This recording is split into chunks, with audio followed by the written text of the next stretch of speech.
Que el Señor les bendiga. Les habla Damaris Sirión. Es un gusto para mí saludarles en el maravilloso nombre de nuestro Señor Jesucristo. Les voy a pedir, si son tan amables, que abran sus Biblias en el libro de Reyes, de Primera de Reyes, capítulo 17, los versículos 1 y 2. El título del mensaje de hoy es 6 pasos para orar, la oración eficaz.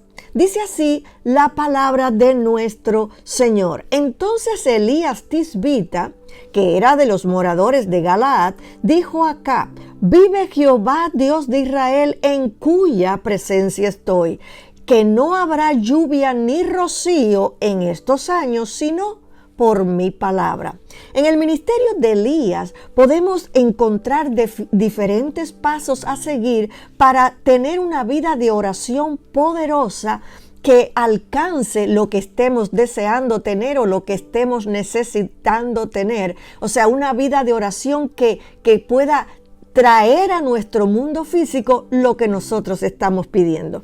Cuando en medio de nuestras aflicciones queremos recibir esa lluvia de bendición, ese rocío que refresque nuestro sediento corazón, necesitamos alinear nuestra vida con la palabra de nuestro Señor. Necesitamos que nuestra vida esté paso a paso, igual que lo que dice o lo que nos enseña la palabra. Debemos caminar de acuerdo a lo que la palabra nos enseña.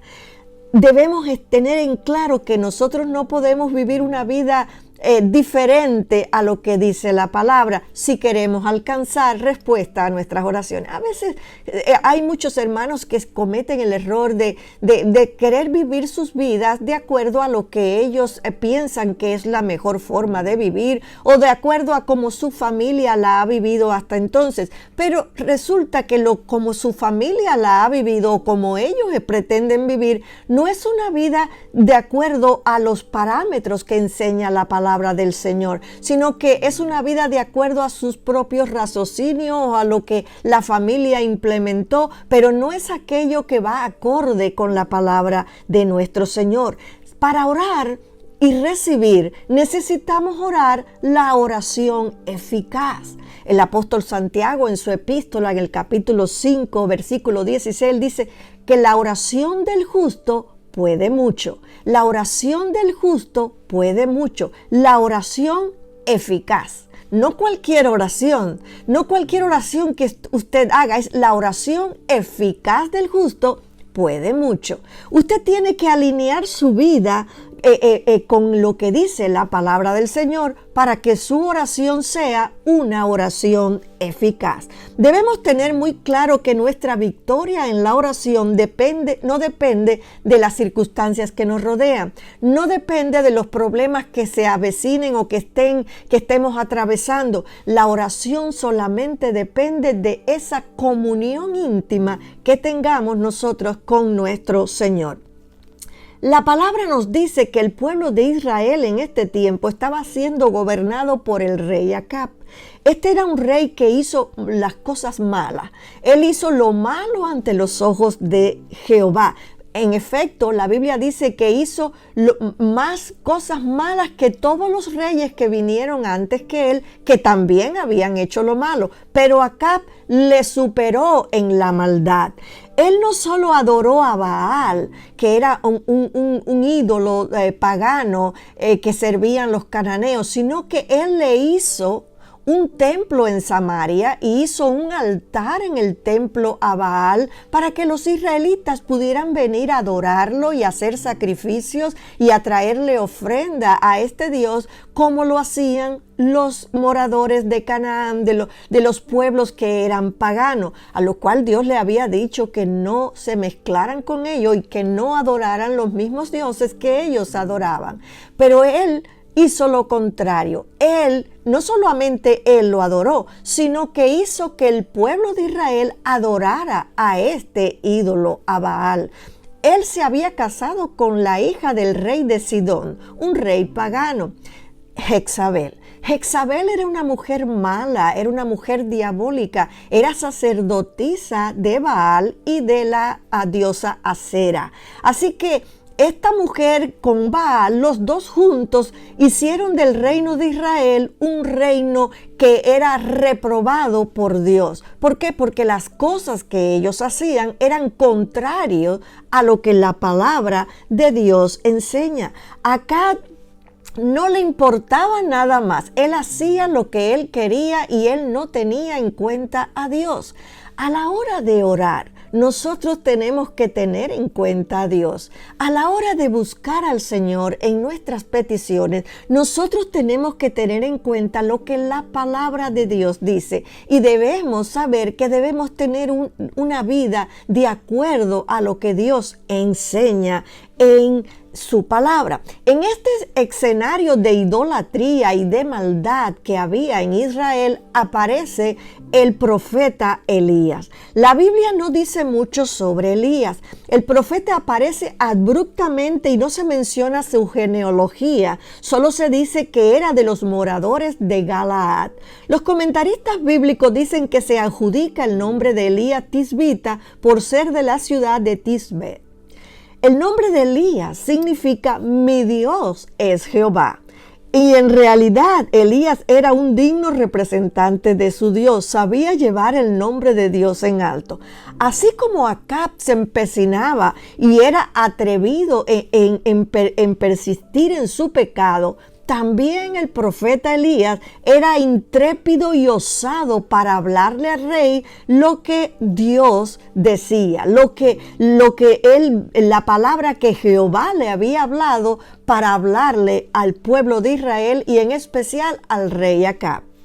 Dios trajo al profeta delante del rey para anunciarle el castigo que recibiría por su maldad, para anunciarle el castigo que vendría al reino de Israel por haberse alejado del Dios de Israel, por haberlo dejado por completo y por volcarse en adoración a un Dios pagano. Así que Elías viene y le dice a Acab que por causa de su pecado Dios cerraría los cielos y no habría lluvia ni rocío, y por ende, por no tener lluvia, se iba a desatar una terrible escasez por causa de esta tremenda sequía. En primer lugar, Elías le dice: vive Jehová, Dios de Israel, en cuya presencia estoy. El vivir en ese tiempo de Israel no era nada fácil.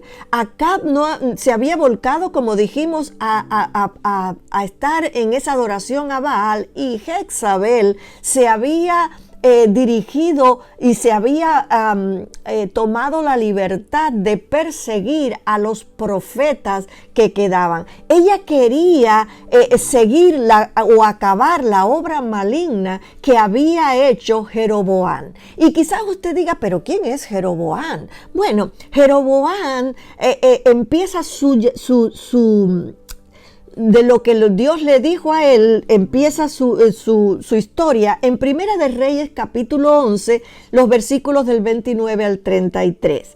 Cuando Salomón pecó contra Dios, usted se acuerda que Salomón comenzó a casarse con diferentes mujeres que eran paganas, y a cada una de ellas le hizo altares a los dioses que servían, y se contaminó con toda esta adoración pagana. Bueno, Dios decidió dividir el reino de Israel, y él decidió que se acababa, pero no en el tiempo de Salomón por amor a David, sino en el tiempo del hijo de Salomón. Y dice la palabra así: aconteció pues en aquel tiempo que saliendo de Jeroboam de Jerusalén, se encontró en el camino con el profeta Ahías Silonita, y este estaba cubierto con una capa nueva, y estaban ellos dos solos en el campo. Y tomando Ahías la capa nueva que tenía sobre sí, la rompió en 12 pedazos, y dijo a Jeroboam: toma para ti los 10 pedazos, porque así dijo Jehová de Israel: he aquí que yo rompo el reino de la mano de Salomón, y a ti te daré 10 tribus, y él tendrá una tribu por amor a David mi siervo, y por amor a Jerusalén, ciudad que yo he elegido de todas las tribus de Israel. por cuanto me han dejado y han adorado a Astoret, diosa de los sidonios, a Kemus, dios de Moab, a Moloc, dios de los hijos de Amón, y no han andado en mis caminos para hacer lo recto delante de mis ojos y mis estatutos y mis decretos, como hizo David su padre. Ahora, aunque Dios escogió a Jeroboam y le dio esta honra de ser el quien iba a gobernar o a reinar sobre 10 tribus de Israel, sin embargo, Jeroboam no hizo lo recto delante de los ojos del Señor. Jeroboam anduvo en los caminos malos, anduvo en los caminos de adoración a los dioses paganos. Jeroboam se desvió de lo que Dios le había mandado, y él y sus hijos destituyeron a los sacerdotes y a los levitas de su trabajo en el templo. Por lo tanto, los sacerdotes y los levitas se habían ido del reino de Israel para el reino de Judá, porque Jeroboam lo había sustituido. O sea, ellos no podían seguir ejerciendo su función de sacerdotal por causa que se lo habían impedido.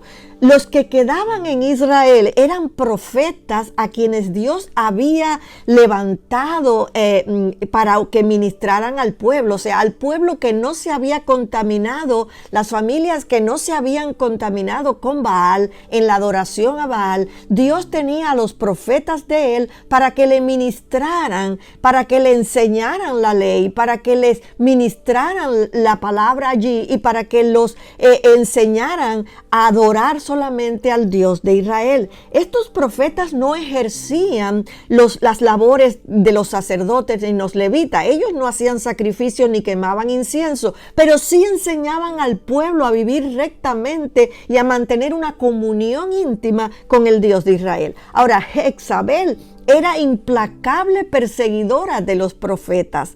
Ella buscaba la ocasión de destruir a los profetas de Jehová y a muchos les dio muerte. Por eso dijimos antes que ella quería acabar el trabajo de Jeroboam. Jeroboam destituyó a los sacerdotes y levitas, o sea, los quitó de su servicio, y ella quería también quitar a los profetas. Ella quería sacar a los profetas de Dios de lo que era el reino de Israel. Por eso los perseguía. La Biblia nos dice que los pocos que escaparon de la espada se tuvieron que esconder en cuevas por causa de la persecución que Jezabel tenía contra ellos. Por esta razón, cuando Elías se presenta a Acab, es algo de admirar y de destacar, porque mostró valentía y fidelidad absoluta a Jehová su Dios, diciendo: vive Jehová, Dios de Israel, en cuya presencia estoy.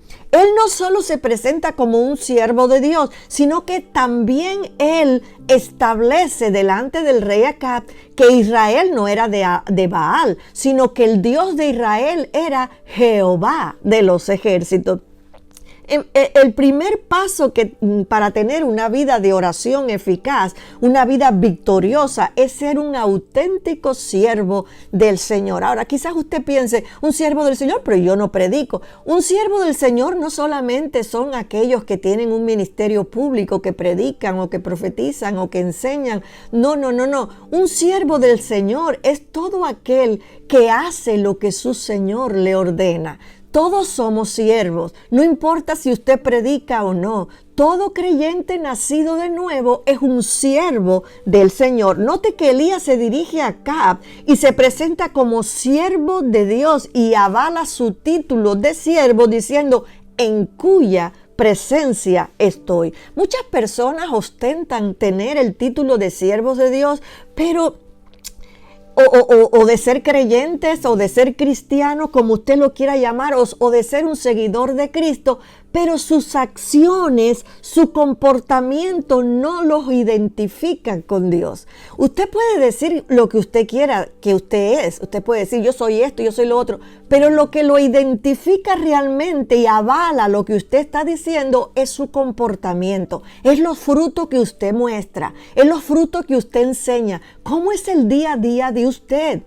Muchas personas los domingos son siervos del Señor, pero de lunes a sábado tienen una vida completamente diferente a la del domingo. De lunes a sábado ellos hacen lo que ellos quieren. Esto no lo identifica con Dios. Un siervo de Dios siempre está al servicio de su Señor, y un siervo de Dios avala su título de siervo porque está en la presencia de Dios, o sea, se ve el respaldo de Dios en él, porque sus actitudes son diferentes. Elías sí podía decir que era un profeta, un hombre de Dios, porque su comportamiento era de acuerdo a lo estipulado por Dios en la palabra, lo que Dios requería de un siervo de Dios, y él servía a Dios fielmente como Dios quería que lo hiciera. Con la frase "en cuya presencia estoy", Elías proclamaba su unidad, su fidelidad, su entrega, su íntima comunión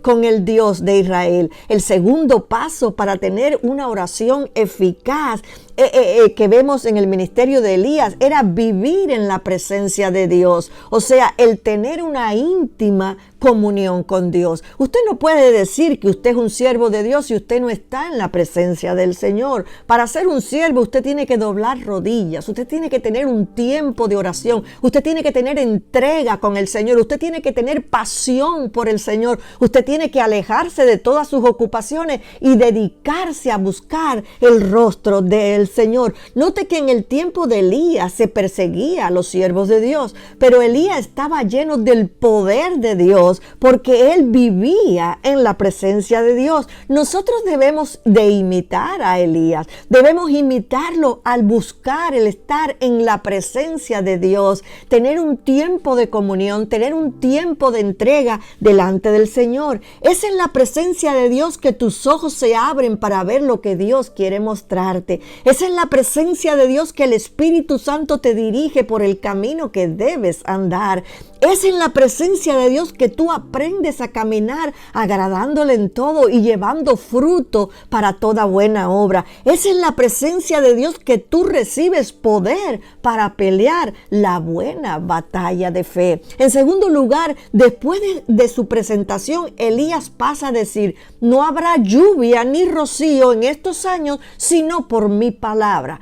Él se presentó como un siervo y él estableció que Dios era el Dios de Israel, el verdadero Dios. Jehová era el Dios de Israel, no era los ídolos que ellos habían tomado para sí para adorar, como Baal o Aserá. Era Dios, el Dios del cielo, el Dios creador, el único Dios realmente, el único Dios verdadero era el Dios de Israel. Muchos pueden pensar que Elías era alguien sobrenatural por lo que hizo. Con su palabra cerró los cielos. Él oró y él habló y los cielos se cerraron. Sin embargo, Elías era igual que nosotros. Santiago dice que Elías era un hombre sujeto a pasiones semejantes a las nuestras. En la antigüedad, según los comentarios bíblicos, dicen que mucha gente, al no ver la genealogía de donde venía el profeta Elías, lo tenían como un ángel que había sido enviado del cielo. Pero cuando leemos la palabra vemos que Santiago nos dice, hablando de la oración eficaz, que Elías había orado la oración eficaz, y Elías era un hombre semejante a nosotros, era un hombre como nosotros. O sea, cuando digo hombre me estoy refiriendo al género humano, no solamente al género masculino, sino al género humano en general. Estoy hablando de hombre y mujer. Él era igual que nosotros, con las mismas pasiones.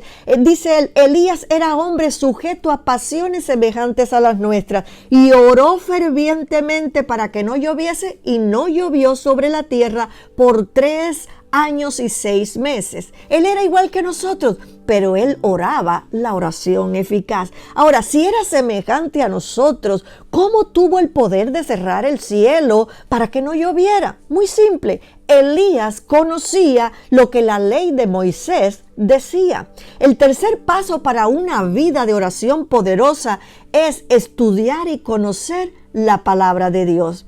En Deuteronomio 28, Moisés escribió las maldiciones que vendrían de parte de Dios si el pueblo dejaba de hacer todo cuanto Dios le había mandado o le había establecido que ellos tenían que hacer. En Deuteronomio 28:15 dice: pero acontecerá si no oyeres la voz de Jehová tu Dios para procurar cumplir todos sus mandamientos y sus estatutos que yo te intimo hoy, que vendrán sobre ti todas estas maldiciones y te alcanzarán.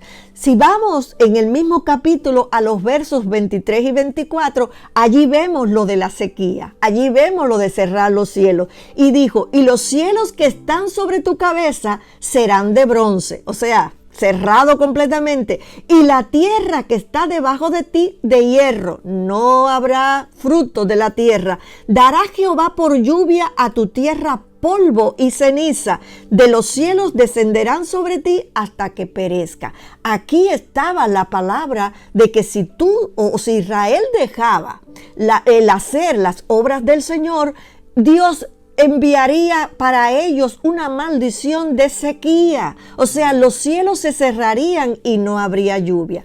Elías sabía esto. Elías sabía que el pueblo de Israel, liderado por Acab, se habían apartado del Señor, no obedecían sus estatutos y estaban adorando ídolos, dioses falsos, estaban adorando demonios. El profeta Elías sabía que por esta causa vendría maldición sobre Israel. Sabría que Dios castigaría a su pueblo. Él sabía lo que estaba escrito en Deuteronomio 28. Por eso él habló esta palabra, porque él sabía que él estaba hablando la palabra que Dios había escrito por medio de Moisés, lo que Dios había dicho. Y por esa razón él dijo: no habrá lluvia ni rocío en estos años, sino por mi palabra. Yo sé lo que estoy diciendo, decía Elías. Yo sé lo que estoy hablando. El cuarto paso es para tener una oración firme, para orar la oración eficaz, es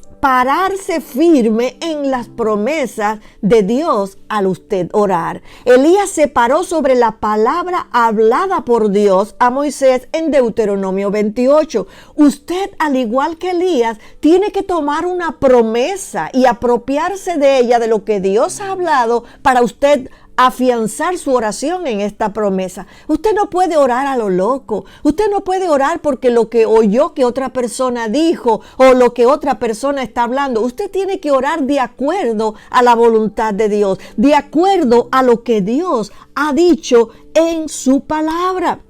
Cuando usted ora basado en una basando su oración en una promesa que Dios le ha dado, esa promesa es la garantía de que Dios le va a contestar, de que usted va a recibir lo que está pidiendo. Ahora, ¿por qué esa promesa es la garantía? Dirá usted. Porque Dios no deja de cumplir su palabra. Él es fiel a lo que Él ha dicho. Lo que Él ha dicho está dicho y Él no puede dejar de cumplirlo. Jesús dijo en Mateos 24, 30 y 35, el cielo y la tierra pasarán, pero mis palabras no pasarán. O sea, lo que yo he dicho se va a cumplir.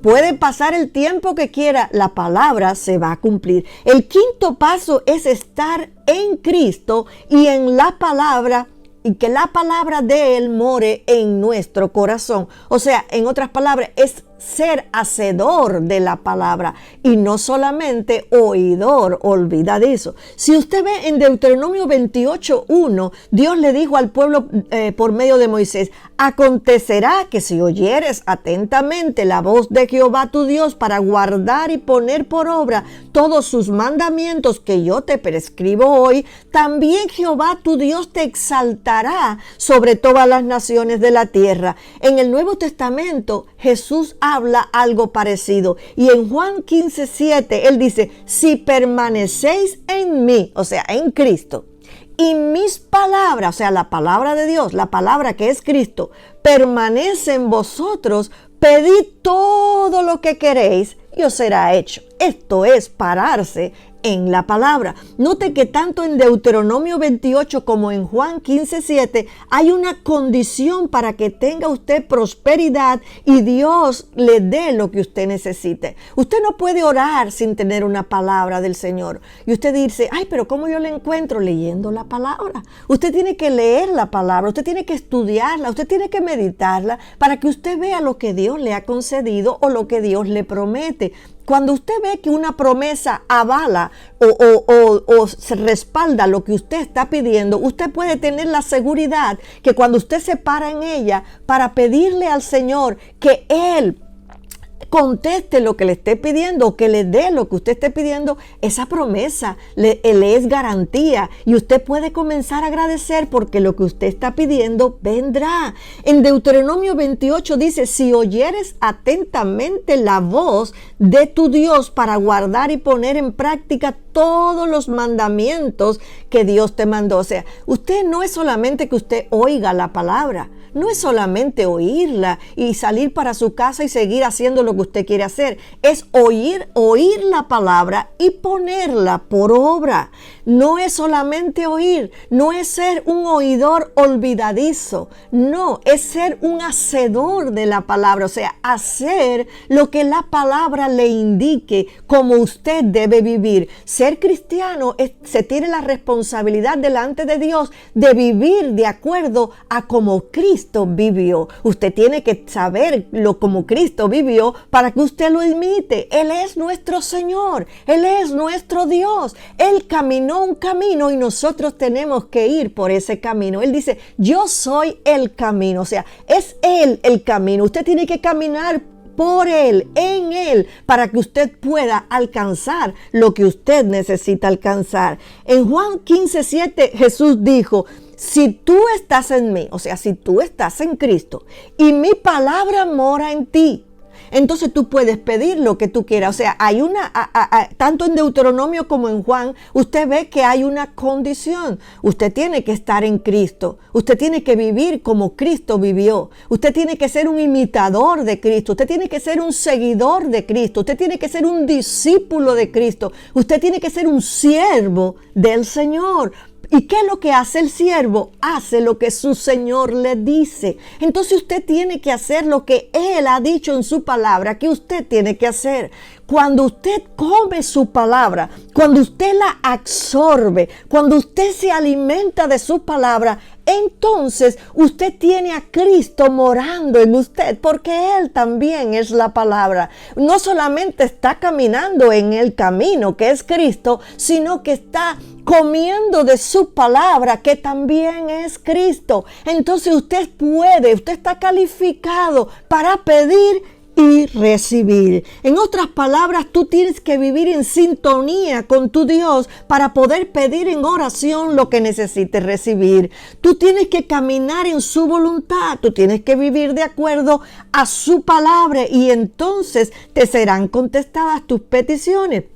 Elías vivía de acuerdo con la voluntad de Dios y también sabía lo que la ley decía. Entonces se paró firme en la palabra y profetizó. Él sabía que tenía el respaldo de Dios, que lo que él dijera se iba a cumplir porque eso era lo que Dios había dicho por medio de Moisés. Usted tiene que pararse en la palabra para orar y aunque el diablo venga como ríos, usted está firme parado en la palabra y usted sabe que de ahí no se mueve y que usted tendrá victoria porque es lo que la palabra ha dicho. En tercer lugar, la sequía comenzó a azotar el reino de Israel.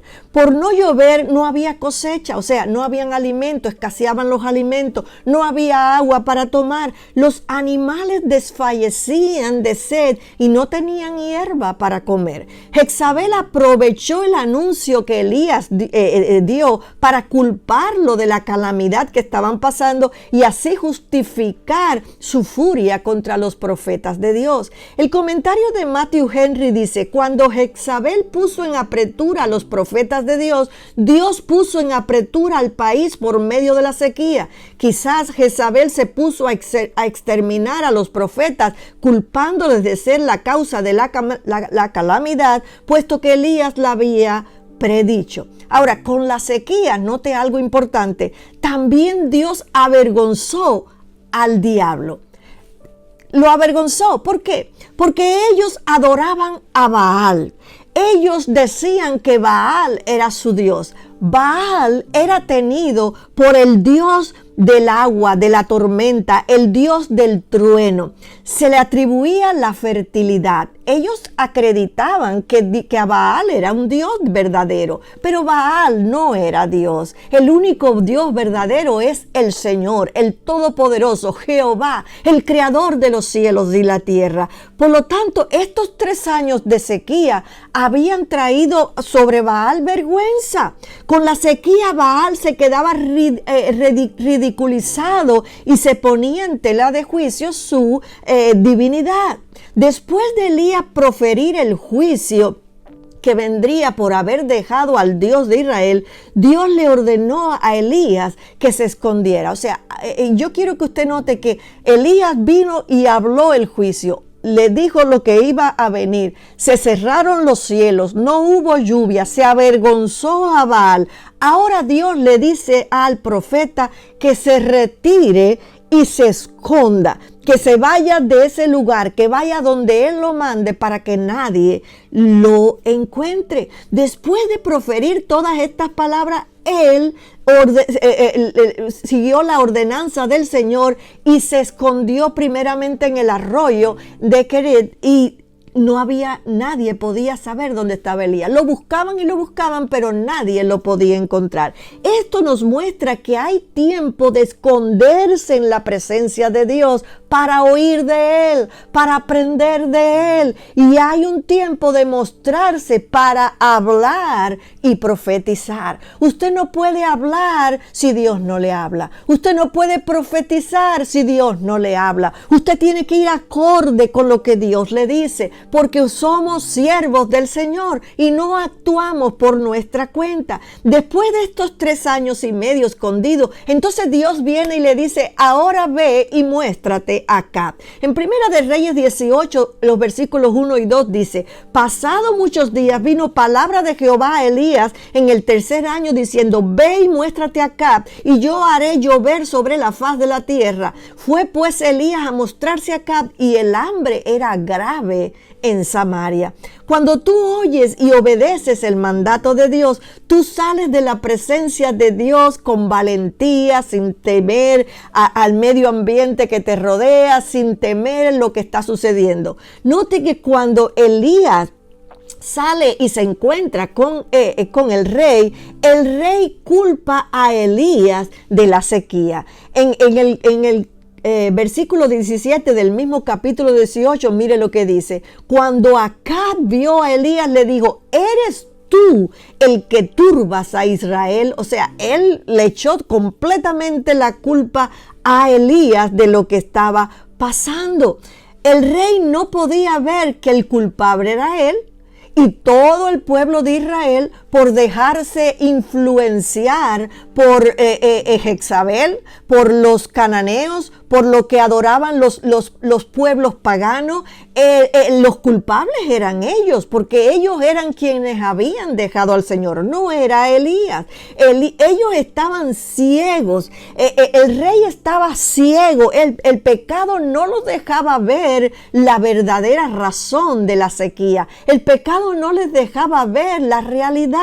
En 2 de Corintios 4, 3 y 4, Pablo dice: pero si nuestro evangelio está aún encubierto, entre los que se pierden está encubierto, en los cuales el Dios de este siglo cegó el entendimiento de los incrédulos, para que no les resplandezca la luz del evangelio de la gloria de Cristo, el cual es la imagen de Dios. Note que el diablo no ha cambiado su táctica, tanto en el tiempo de Elías como en nuestros tiempos. El inconverso, el que no cree, le echa la culpa a todos los demás personas, pero no se ven ellos mismos como causantes de lo que le esté pasando o de la situación que estén pasando, porque ellos están ciegos. El diablo los ciega, no les deja ver la palabra del Señor, no les deja ver lo que le prediquen, no les deja ver lo que le está delante de sus ojos. Ellos solamente ven lo que le está pasando y le echan la culpa a lo que le quieran echarles culpa. Muchas veces se la echan a Dios, muchas veces se la echan al Evangelio, muchas veces se la echan a todas las personas que siguen a Cristo. Tanto en el tiempo de Elías como en nuestro tiempo sucede lo mismo. El diablo ciega el entendimiento para que las personas no puedan ver el poder de Dios. El pueblo de Israel se había apartado de Dios, seguía con devoción a los Baales, y Acab culpa a Elías de lo que estaba pasando. Él no podía ver. Sin embargo, Elías salió del escondite donde estaba, pero era un hombre que estaba en la presencia de Dios. Era un hombre que vivía en la presencia de Dios. Y él sale, y cuando el rey lo culpa y le dice, eres tú, él tenía el poder para mandarlo a matar. Y Jezabel estaría feliz de matar al profeta Elías. Sin embargo, Elías no se quedó callado. Elías no se intimidó con lo que le decía Acab, sino que él le responde y le dice, yo no he turbado a Israel, sino tú y la casa de tu padre, dejando los mandamientos de Jehová y siguiendo a los Baales. Elías habló la verdad al rey sin temor, y Dios le respaldó en todo lo que hizo. Quizás usted esté creyéndole a Dios y usted esté parado firme. ¿Sabes qué? Siempre el diablo va a mandar a aquellas personas que van a querer intimidarte para que tú te quedes parado con miedo, temblando, y te aparte de lo que tú estás creyendo. El diablo es un mentiroso. Sigue firme en lo que tú has creído. Párate firme, no des para atrás. No vayas a retroceder. ¿Por qué? Porque Dios es fiel a su palabra y Él no quiere que nosotros retrocedamos, sino que nos paremos firmes, en su palabra para hablar lo que Él nos ha dicho. Dios les hizo saber a todos que la sequía era producto del pecado y que al Dios que ellos invocaban no era Dios. Dios se los hizo saber. Si usted ve, Elías pidió que Acab convocara al pueblo de Israel, convocara a los profetas de Baal y de Acera en el monte Carmelo. Cuando los vinieron allí y comenzaron a ver lo que Elías iba a decir, Elías le comenzó a retar y a decirle al pueblo, ¿hasta cuándo ustedes claudicaréis entre dos pensamientos? Si Baal es Dios, seguidlo a él, pero si Jehová es el Dios, entonces síguelo a él. Y dice la palabra que él pidió que trajeran leñas y que los adoradores de Baal, los profetas de Baal, pusieran su holocausto para Baal y le pidieran fuego, que descendiera el fuego del cielo y quemara el holocausto con la leña y todo. Y los profetas de Baal, dice la Biblia, que estuvieron pidiendo por ello, pero nada sucedió. Cuando le tocó el turno al profeta Elías, él no solamente puso el altar y puso leña, sino que le echó agua, mucha agua para mojar todo, y luego pidió a Dios, al Señor, que mandara fuego y le mostrara a ellos que Él era el Dios todopoderoso y el único Dios verdadero. Y cayó fuego y dice que quemó todo, y el pueblo comenzó a hablar y decir, solo Jehová es Dios, solo Jehová es Dios. Ahora, allí Elías tomó a los profetas de Baal y los mató a todos. Allí en el monte Carmelo, él expuso a los profetas de Baal al ridículo. Los expuso y los como profetas mentirosos, porque a lo que ellos llamaban Dios realmente no era Dios. Después de probar la autenticidad de su Dios y la ineficacia de Baal y de Acera, Elías mató a todos los profetas de Baal. Ahora, en conclusión, Dios cumple lo que Él dice. La sequía continuó hasta que fueron exterminados los profetas de Baal. Después de esto, Elías le dijo a Acab: sube, come y bebe, porque una lluvia grande se oye. Me gusta esto. La palabra dice en el versículo 42 que Acab subió a comer y a beber, y Elías subió a la cumbre del monte Carmelo y postrándose en tierra con su rostro entre las rodillas, comenzó a orar. Note algo importante: aunque Elías profetizó que iba a llover como Dios le había dicho, no obstante, fue a orar por el milagro que estaba a la puerta. El sexto paso para una oración eficaz, para una oración poderosa, para que tengas la promesa de Dios, tienes que orar hasta que tú veas materializarse lo que Dios te ha dado. Tienes que orar dando gloria, dando gracias por lo que tú sabes que va a venir, por lo que tú sabes que ya Dios te ha dado. No le des tregua al enemigo. ¿Por qué? Porque el diablo es muy astuto. Y si tú paras de la oración, él tratará de venir por un camino para traerte dudas, para traerte temor, para confundirte, para así desanimarte y robarte tu milagro. Elías le pidió al criado mientras oraba y le dijo: sube ahora y mira hacia el mar. Y él subió y miró y dijo: no hay nada. Y él le volvió a decir: sube 7 veces. A la 7ª vez dijo: yo veo una nube como la palma de la mano de un hombre que sube del mar. Y Elías dijo: ve y di a Acab: unce tu carro y desciende para que la lluvia no te ataje.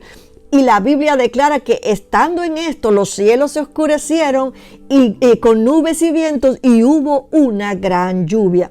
Si estás pidiendo algo del Señor, si tú quieres ver la manifestación de lo que ya tú has pedido, tú tienes que orar la oración eficaz. Tú tienes que orar de acuerdo a lo estipulado por Dios. Tú tienes 6 pasos para recibir lo que tú estás pidiendo.